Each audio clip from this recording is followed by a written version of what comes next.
For a single phase 2 winding transformer, the supply frequency and voltage are both increased by 10%. The percentage change in the hysteresis loss and eddy current loss respectively are option A 10 and 21, option B minus 10 and 21, option C 21 and 10 and option D minus 21 and 10. अब देखते हैं next question मेरे पास क्या दिया हुआ है। ये question में क्या बोल रखा है, इनिशियली कुछ मेरे पास सप्लाई और फ्रीक्वेंसी रही होगी, ठीक है, that is I have assumed that this one is V1 and this one is what F1। अब कह रहा है कि नेक्स्ट कंडीशन में क्या कर रहे हो, आप वोल्टेज और फ्रीक्वेंसी दोनों को ही 10% इंक्रीमेंट दे दिया, मतलब 10% और ऐड कर दिया। तो आपके पास कोई चीज 100% है, उसमें 10% और ऐड कर दोगे, कितना मिल जाएगा 110%। इसका मतलब 1.1 times of what the previous value. तो मैंने कह दिया सेकंड जो कंडीशन है that is equal to V2 is equal to 1.1 times of what first condition, same manner F2 is equal to 1.1 times of what F1। ध्यान रखो दो तरीके के स्टेटमेंट हमेशा ऐसे क्वेश्चंस मिलते हैं। एक स्टेटमेंट ऐसे बोलेगा आपसे कि the voltage and frequency has been increased by 10%, is it okay. या आपसे पूछ सकता है कि voltage and frequency is increased to 100 and something 10%, तो दोनों में डिफरेंस होता है, ठीक है। तो हमेशा ध्यान रखो कि मेरे पास किस तरीके के स्टेटमेंट आपको गिवन है। स्टेटमेंट अगर आप ध्यान से देखोगे तो कुछ इस तरीके से कहा जाएगा आपका, तो वोल्टेज फ्रीक्वेंसी को 10% इंक्रीमेंट दिया गया, मतलब प्रीवियस वैल्यू में 10% और जोड़ दो आप, तो मैंने जोड़ दिया तो मेरे पास कितना मिला, that is equal to V2 equal to 1.1 and this one, ठीक है। अब देखते हैं जरा, तो पूछा है परसेंटेज कितना चेंज क्रिएट होगा hysteresis and eddy current loss में। तो आप बताओ मुझको, मैं फिर से वही बात करूंगा। सबसे पहले हम लोग क्या चेक करेंगे, V1 by what F1 must be equal to कितना V2 बाई F2। अगर ऐसा है तो मैं कह दूंगा कितना होगा आपके पास, तो हम चेक कर लेते हैं जरा आता कि नहीं। फर्स्ट है V1 बाई F1, नेक्स्ट मेरे पास क्या आपके पास है, V2 की वैल्यू है 1.1 of V1 divide by F1 की वैल्यू है F2 की वैल्यू है 1.1 टाइम्स ऑफ व्हाट F1। तो मेरे पास फिर से क्या मिला आपके पास, कांस्टेंट। तो कांस्टेंट मतलब तुरंत क्या हो गया आपके पास कि Bm की वैल्यू क्या है आपके पास, कांस्टेंट, इज इट ओके। अब तो ये आसान बन गया ना प्रॉब्लम। अब आपसे पूछा है परसेंटेज चेंज कितना मिलेगा, तो मैं कह रहा हूं कि मेरे पास जो PH आ जाएगा, आप बताओ मुझको, अगर Bm इज कांस्टेंट तो ये प्रोपोर्शनल किसके दिखाएगा आपके पास, F। अगर ये ऐसा है तो डी करंट लॉस उसी टाइम किसके प्रोपोर्शनल मिलेगा, that is equal to F square. Is it correct और नॉट, ठीक है। तो आप बताओ, मैं कैलकुलेट करना चाहूं PH2 is equal to divide by PH1, तो मैं क्या लिखूंगा F2 डिवाइड बाई कितना F1, तो मैं कहूंगा 1.1 इंटू F1 डिवाइड बाई कितना F1 कैंसिल आउट, तो मैं कह सकता हूं ना कि PH2 is equal to 1.1 times of what PH1। Clear. Same manner में अगर मैं बात करूं इस तरफ, तो मैं इसको क्या बोल सकता हूं, PE2 divide by PE1 is equal to कितना मिलेगा, F2 डिवाइड बाई कितना F1 का क्या whole square is equal to F2 की वैल्यू है 1.1 F1 डिवाइड बाई F1 का होल स्क्वायर, इतना मिलेगा कि नहीं मिलेगा। तो आप बताओ मुझको PE2 की वैल्यू आ गई, दैट इज इक्वल टू 1.1 का whole square F1 cancel out, कितना मिलेगा 1.21 times of what PE1। Is it correct. तो आप बताओ परसेंटेज चेंज फिर से आपको निकालना है, तो ऑब्वियसली आप जरा देखो फ्रीक्वेंसी बढ़ रही है, फ्रीक्वेंसी अगर बढ़ती है तो परसेंटेज चेंज क्या मिलेगा आपको, पॉजिटिव मिलेगा, डेफिनेटली आपको मिलेगा। अगर फ्रीक्वेंसी डिक्रीज हो रही होती तो आपको परसेंटेज के चेंज क्या मिलता आपको, नेगेटिव। तो आप जरा देखो परसेंटेज चेंज निकालते हैं, डेल्टा PH परसेंट अगर निकालें हम तो मेरे को मिलेगा PH2 minus PH1 divide by कितना PH1, ठीक है। अगर मैं ये करता हूं तो मेरे क्या मिलने वाला, PH2 की वैल्यू है 1.1 times of PH1 minus PH1 divide by कितना PH1 कैंसिल आउट, कितना बचा 100। Is it okay. तो आप बताओ 1.1 में से आप 1 अगर माइनस करोगे तो कितना मिलेगा 0.1 इंटू 100 करोगे तो आपको कितना मिलने वाला, that is equal to 10%। It's a positive value.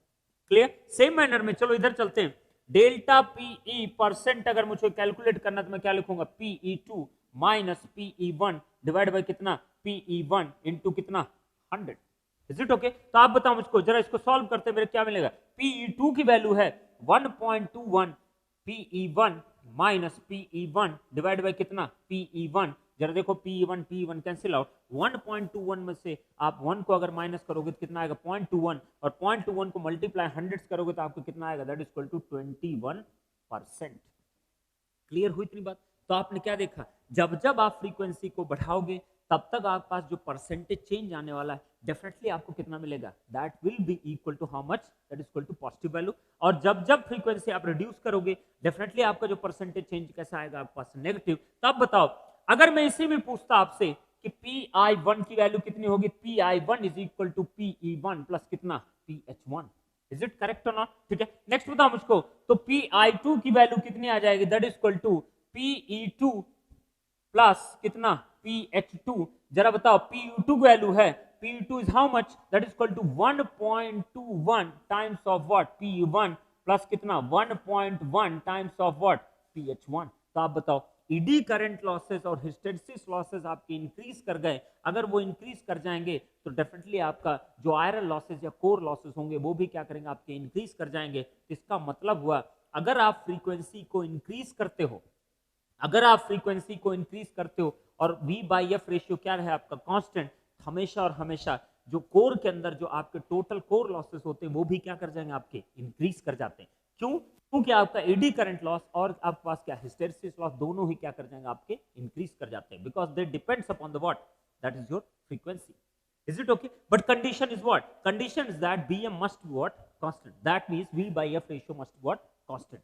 तो आप देख रहे हो अभी तक कहीं पे भी कोई चेंज नहीं आया, हर न्यूमेरिकल को मैं कैसे टैकल कर रहा हूँ, exactly in the same fashion. V/F ratio को मैं बार बार चेक कर रहा हूँ और उसको सॉल्व करके मैं बार बार निकाल ले रहा हूँ कितना परसेंटेज चेंज, कितना सेकंड केस में, कितना फर्स्ट केस में। तो आपको बार बार यही करना है एडी करंट और लॉस के क्वेश्चंस पे। चलो हम और कुछ देखते हैं, वैरायटी ऑफ क्वेश्चंस हिस्टेरिसिस और एडी करंट लॉस पे कैसे कैसी चीजें आपसे पूछी जा सकती है। चलो नेक्स्ट क्वेश्चन जरा देखते हैं, question number 4। An open circuit test is performed on 50 Hz transformer using variable frequency source and keeping V/F ratio constant to separate its eddy current and hysteresis losses. The variation of core loss oblique frequency as a function of frequency is shown in the figure. The hysteresis and eddy current loss of the transformer at 25 Hz respectively are option A 250 watt, 2.5 watt, option B 250 watt and 62.5 watt, option C 312.5 watt and 62.5 watt, and option D 312.5 watt and 250 watt. Hello everyone. So in previous lecture we have discussed some problems related to what, that is your transformer losses, eddy current and what, hysteresis loss. Continuing that lecture और हम देखते हैं कुछ और problems हम discuss करते हैं और क्या प्रॉब्लम्स पॉसिबल हो सकती है hysteresis and eddy current losses के ऊपर। तो आप देखो it's again 2013 problem, we are going to discuss the question number 4। ठीक है, तो मेरे पास क्या है, कुछ ऐसा कर्व दे रखा है, ठीक है, जिसमें बोल रखा है कि this axis is representing that is the iron loss divide by F ratio. ठीक है, नेक्स्ट आपके पास क्या है, ये एक्सिस आपको क्या रिप्रेजेंट कर रही है, हर्ट्ज, दैट इज फ्रीक्वेंसी। तो आपको कुछ ऐसे वेरिएशन दिखा रखा है कि 50 हर्ट्ज पे आपका जो iron loss divide by F का जो रेशियो दैट इज 15। नेक्स्ट आपके पास क्या है, 0 हर्ट्ज पे आपके पास कितना रेशियो है, दैट इज इक्वल टू 10। तो आप बता, और V/F का रेशियो क्या है आपके पास, कांस्टेंट। तो आपसे पूछा उसने कि 25 हर्ट्ज पे, 25 हर्ट्ज पे आपके पास ईडी करंट और हिस्टेरिसिस लॉसेस की वैल्यू कितनी कितनी निकल के आएगी। तो आप बताओ मुझको, मैं इस क्वेश्चन को बहुत इजी मैनर में कर सकता हूं, नहीं कर सकता हूं? Definitely I can do this. Why we can do this? Because we know all the basics related to what, hysteresis and eddy current losses. तो आप बताओ मुझको, अगर V/F रेशियो कांस्टेंट है, तो V/F रेशियो अगर कांस्टेंट है तो Bm की वैल्यू कांस्टेंट है, तो मैं तुरंत कहूंगा ना कि PH is proportional to what, F। Same manner में मैं क्या कहूंगा, PE is proportional to what, F square. Same manner में आप बताओ मुझको, मैं PH को लिख सकता हूं, PH is equal to A times of what, that is equal to F। ठीक है, यहां पे मैं क्या लिख सकता हूं, P is equal to how much, B times of what, F square। Is it okay or not? ठीक है, तो आपके पास क्या है, अब अगर मैं आयरन लॉस लिखना चाहूं तो iron loss is equal to PI is equal to PH plus कितना, PE is equal to A times of F plus कितना, B times of what, F square। Is it okay? अब मैं बताऊं मुझको P/F अगर रेशियो चाहिए तो मुझको कितना मिलेगा, P/F। तो आप जरा इसमें डिवाइड कर दो, मेरे कितना मिलने वाला, A प्लस कितना, बी टाइम्स ऑफ एफ से डिवाइड करोगे, ये भी कितना हो जाएगा एफ। इज इट करेक्ट और नॉट? ठीक है, अब चलो देखते हैं जरा क्या क्या पॉसिबल हो सकता है। केस फर्स्ट की अगर हम बात करें, केस फर्स्ट, ठीक है, at F is equal to 0, ठीक है, अगर f की वैल्यू 0 है, जरा ध्यान से देखो, f इज इक्वल टू 0 पे पी आई बाई एफ का जो रेशियो कितना आपके पास, दैट इज इक्वल टू 10, तो मैं क्या बोलूंगा 10, तो मैं कहूंगा p by F is equal to 10 is equal to a plus b times of what, f की वैल्यू कितनी 0, तो a की वैल्यू कितनी आ गई मेरे पास 10, एक पैरामीटर कैलकुलेटेड, ठीक है, एक वैल्यू मेरे पास आ गई इतनी, ठीक है, तो अगर एक वैल्यू आपको निकल के आ गई तो आप बताओ मुझको, आप कैलकुलेट कर सकते हो कि नहीं, क्या हिस्टेरेसिस लॉस एट कितने फ्रीक्वेंसी पे, 25 हर्ट्ज, तो आपके पास कितना आ जाएगा, आप डायरेक्ट ही बता दो ना, ए की वैल्यू अगर निकल गई तो पी एच तुम्हें निकालना था 25 हर्ट्ज पे, तो एक वैल्यू 10 आ गई, तो 10 इंटू कितना 25, कितना आ जाएगा आपके पास 250 वॉट। तो एक आंसर तो आपका मिल गया कि हिस्टेरेसिस लॉस की जो वैल्यू आएगी वो आपके पास कितनी आएगी, that is equal to P H is equal to 10 multiplied by कितना एफ, और कितने पे निकालना था 25 पे, तो कितना आ जाएगा, that is equal to 250 watt. Next बढ़ते हैं जरा, केस 2 की बात करते हैं। केस 2 का अगर हम बात करते हैं, at F is equal to 50 hertz, जरा देखो आप एफ इज इक्वल 50 हर्ट्ज पे क्या होने वाला, आप देखो जरा, यहां केवल 0 और 50 हर्ट्ज पे ही p बाई एफ का रेशियो डिफाइंड है, तो f is equal to 50 hertz पर अगर कहोगे p बाई एफ का रेशियो कितना 15, तो p बाई एफ की value 15 is equal to a plus b into कितना 50, तो आप बताओ मुझको कितना मिल जाएगा, p by F is 15, a की वैल्यू मैंने अभी भी कैलकुलेट किया 10 प्लस b इंटू कितना 50, इज इट करेक्ट हो ना? ठीक है, तो आप बताओ मुझको b की वैल्यू अगर मैं कैलकुलेट करूंगा तो b इज इक्वल टू आ जाएगा मेरे पास 15 minus 10 that is equal to 5 divide by कितना 50, तो मेरे पास कितना आएगा, that is equal to 1 by कितना 10, इज इट करेक्ट? तो b की वैल्यू निकल गई। अब तुरंत बता दो मेरे को pe निकालना था कितने 25 हर्ट्ज पे, तो b की वैल्यू तो मैं जान गया ना, तो b की वैल्यू कितनी होगी 1 बाई 10 इंटू एफ की वैल्यू कितनी 25 हर्ट्ज 25 स्क्वायर, ठीक है, अगर मैं इसको करता हूं तो मेरे पास कितना मिलेगा, that is equal to 25 into 25 divide by कितना, दैट इज इक्वल टू 10, और इसकी वैल्यू निकालेंगे तो 62.5 क्या वॉट, इज इट ओके? तो मेरे पास जो आंसर आ गया PE की वैल्यू जो आएगी दैट इज इक्वल टू 62.5, और जो PH की जो वैल्यू आएगी वो कितने आएगी 250 watt, hence the option B is correct, is it okay? तो आप क्या कर सकते हो, आप किसी फ्रीक्वेंसी आप कैलकुलेट कर सकते थे, अगर ये कहते कि बताओ मेरे को 75 हर्ट्ज पे कितनी वैल्यू निकल के आएगी, तो ए और बी चेंज नहीं होने वाला, ए और बी की वैल्यू हमेशा क्या रहेगी, ए की वैल्यू 10 रहेगी और बी की वैल्यू कितनी रहेगी 1 बाई 10, 75 कहेगा तो you just put it 10 multiplied by 70, same manner में यहाँ क्या लिखो 1 बाई 10 इंटू कितना 75 का स्क्वायर, आप कोई फ्रीक्वेंसी ऑप्ट कर लो, ये हमेशा क्या वैल्यू देने वाला, आपको इस ये कर्व अगर पता है तो आप इस कर्व के थ्रू क्या कर सकते हो, किसी फ्रीक्वेंसी पे कोई भी आप हिस्टेरेसिस या एडी करंट लॉस आप कैलकुलेट कर सकते हो। कंडीशन इज ओनली दैट कि आपको P बाई एफ का रेशियो आपको किन्हीं दो पॉइंट्स पे आपको पता होना चाहिए,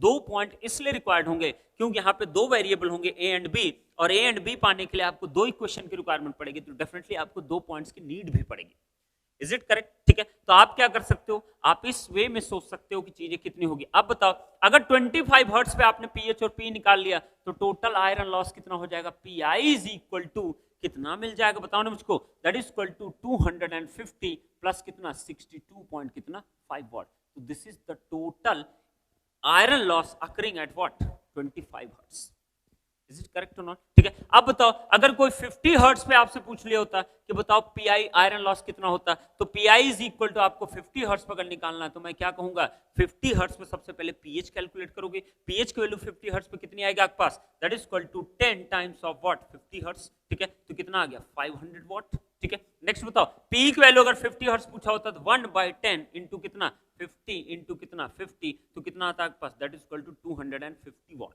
तो कितना आ जाता पीआई 500 प्लस 250 कितना आता 750 वॉट, इज इट ओके? तो 25 पे पूछे 50 पे पूछे आप कोई वैल्यू कैलकुलेट कर सकते हो, इवन अगर ये पूछ ले होता है जीरो फ्रीक्वेंसी पे कितना आपके पास आयरन लॉस अवेलेबल होगा, तो आप बताओ मुझको अगर जीरो फ्रीक्वेंसी होगा तो ये वैल्यू जीरो होगी, अगर ये जीरो हो जाएगी तो आप बताओ मुझको कितना मिलेगा, ये वैल्यू जीरो, पीएच की वैल्यू जीरो और पी की वैल्यू क्या मिलेगा आपको जीरो, इज इट ओके और नॉट? ठीक है, हमेशा ध्यान रखो कि मेरे पास क्या होगा कि ध्यान रखना है कि कि कितना अमाउंट आपको मिलने वाला है डिपेंडिंग अपॉन द क्राइटेरिया कि आपके पास P बाई F के रेशियो या PI इज इक्वल टू, आप इतना अगर लिखते हो तो आपको पता होना चाहिए ये चीजें कितनी निकल के आएंगी। इज इट ओके और नॉट? ठीक है, तो ये कुछ आप इस तरीके से आप क्वेश्चंस को आप क्या कर सकते हो, डील कर सकते हो। तो नेक्स्ट हम बढ़ते हैं और देखते हैं कुछ और पॉसिबल क्वेश्चंस, देखते हैं हिस्टैरिसीस और एडी करंट लॉसेस पे और क्या पॉसिबल क्वेश्चंस बनाए जा सकते हैं। ठीक है, तो moving to the next question, question number 5, a 50 hertz transformer having equal hysteresis and eddy current losses at rated excitation is operated at 45 hertz at 90% of its rated voltage. Compared to rated operating point, the core losses under this condition, option A reduced by 10%, option B reduced by 19%, option C reduced by 14.5%, and option D is remain unchanged. So this is the last question in this category, transformer losses में आपके पास क्या given है? It's a GATE 1998 problem. It's a good question. ठीक है, this is the last possible category that you can expect in case of what? In your eddy current and hysteresis loss section. Okay? तो अब देखते हैं जरा इस question में क्या कहा है।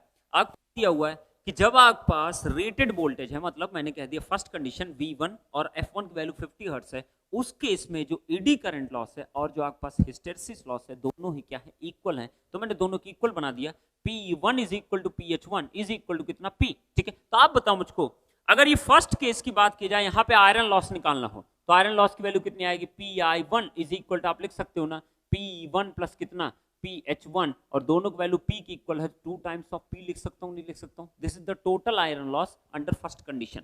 अब आपसे पूछा है नेक्स्ट कंडीशन जो रखी है, वोल्टेज को उन्होंने 90% ऑफ द रेटेड वोल्टेज लिया है, तो रेटेड वोल्टेज का 90%, तो न्यू ऑपरेटिंग वोल्टेज हो गया 0.9 times of what, first voltage 0.9 times of V1, और फ्रीक्वेंसी कर दिया 45 हर्ट्ज। ठीक है, तो आपसे पूछा है कि न्यू जो आयरन लॉस आएगा उसमें कितना परसेंटेज चेंज क्रिएट होगा, यही आपसे पूछा गया आयरन लॉस में, नॉट इन हिस्टेरिसिस और एडी करंट लॉस। ठीक है, तो चलो देखते हैं जरा।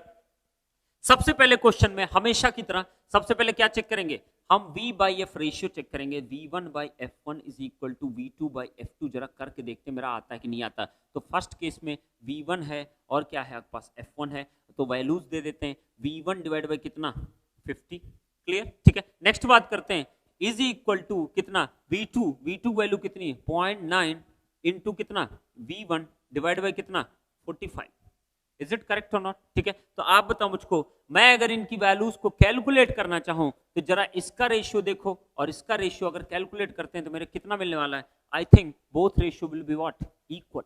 अगर दोनों ही रेशियो आपको क्या हो जाएंगे, इक्वल हो जाएंगे, तो मैं क्या कह दूंगा तुरंत कि मेरे पास क्या हो गया, Bm की वैल्यू क्या हो गया आपके पास, कांस्टेंट।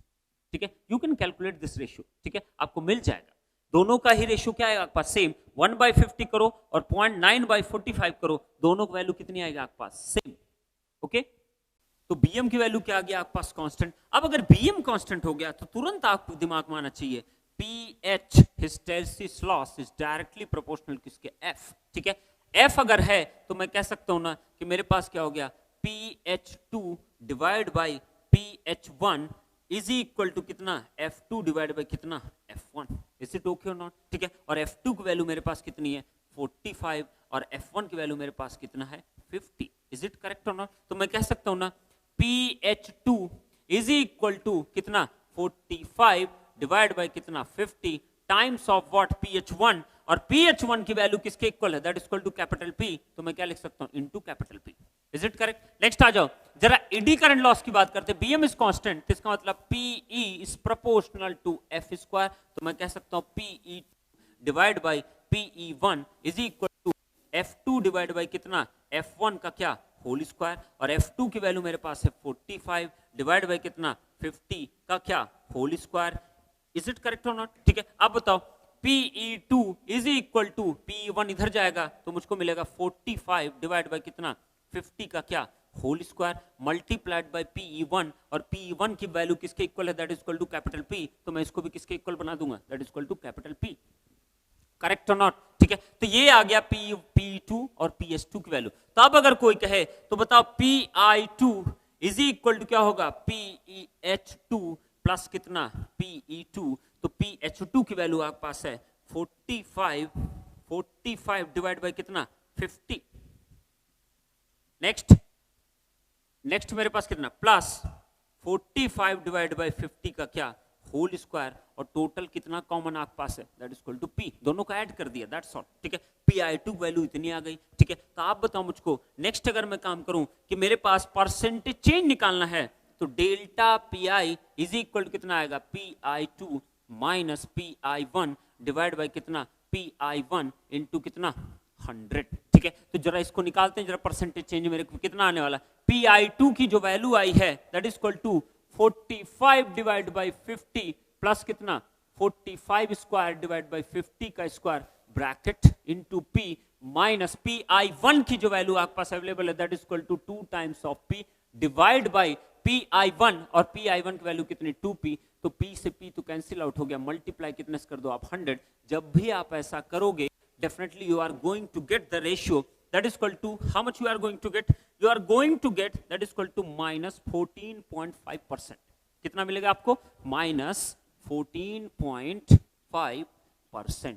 इसका मतलब क्या होगा, जो आपके पास आयरन लॉस होगा वो क्या कर रहा है, आपका डिक्रीज कर रहा है, if you are what decreasing the frequency।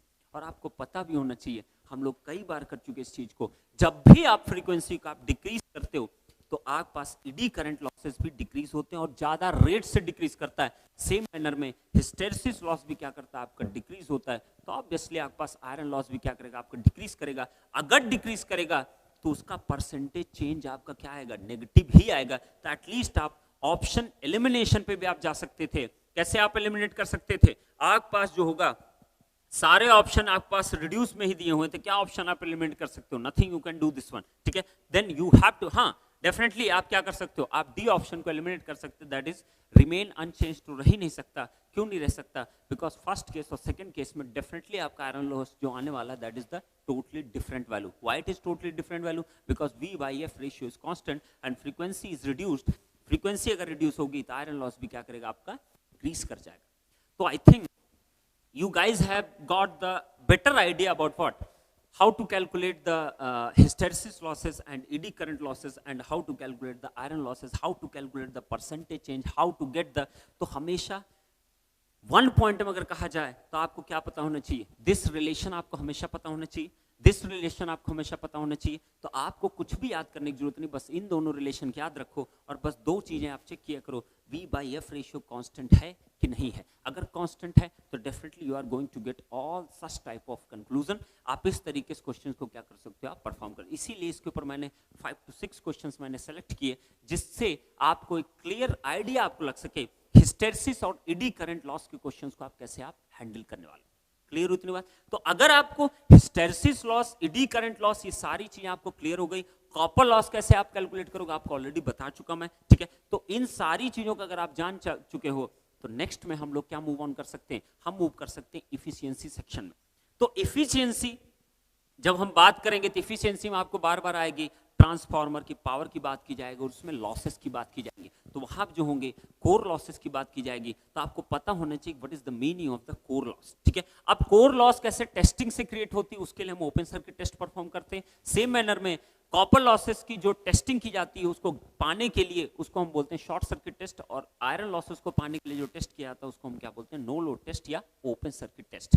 तो हम लोग नेक्स्ट लेक्चर में सारी चीजें डिस्कस करेंगे कि आप किसी भी ट्रांसफार्मर की इफिशियंसी का कैलकुलेशन आप कैसे करोगे। वहां पे भी आपको मैं बेस्ट से बेस्ट अप्रोच बताने की कोशिश करूंगा कि ट्रांसफार्मर क्या कर सकते हो आप इफिशियंसी जब भी कैलकुलेशन करना होगा। तो पहली चीज, जब भी मैक्सिमम इफिशियंसी की बातें की जाती है वहां पे, जब भी आपकी किसी डिफरेंट टाइप्स ऑफ लोड्स के ऊपर आपकी इफिशियंसी की बातें की जाती हैं, तो डेफिनेटली बहुत सारे बच्चों का क्या होता है, आपके पास चीजें थोड़ी सी गलत वे में चली जाती हैं और वो क्वेश्चंस को क्या कर पाते हैं, छोटी मिस्टेक करके क्वेश्चंस को गलत कर जाते हैं। तो मैं उसमें आपको एक बेटर आइडिया आपको सिखाऊंगा कि आप जब भी इफिशियंसी कैलकुलेट करो हमेशा दिमाग में रखो क्या क्या चीजें, वो सारी चीजें आपको मैं बताऊंगा कि इफिशियंसी कैलकुलेशन कैसे किया जाता है।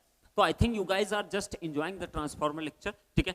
जितना भी पोर्शन में करवा दे रहा हूँ इतना भी अगर आप कर लेते हो तो आई थिंक आप गेट में एक अच्छा स्कोर कर सकते हो in this section, that is in your machines।